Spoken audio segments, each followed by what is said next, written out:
நீங்கள் வந்து ப்ரைவேட்டுக்கிட்டேருந்து power purchase பண்ணுறதாக இருக்கட்டும், அது சோலாராக இருக்கலாம், விண்டாக இருக்கலாம், கோல் பர்ச்சேஸாக இருக்கலாம், கோல் இம்போர்ட்டாக இருக்கலாம்.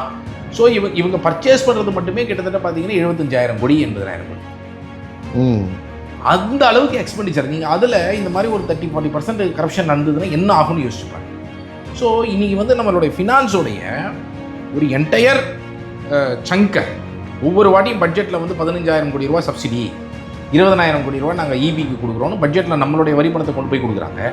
இல்லைன்னா வேறு வழியே இல்லை, உங்கள் தலைமையில் கொண்டு வந்து நாங்கள் வைக்க வேண்டியதாக இருக்குன்னு இபி பில்லை ஏற்றுறாங்க. ஸோ இது ரெண்டுமே பார்த்தீங்கன்னு சொன்னால் யாருக்கு பெரிய பிரச்சனை? மக்களுக்கு தான் பிரச்சனை.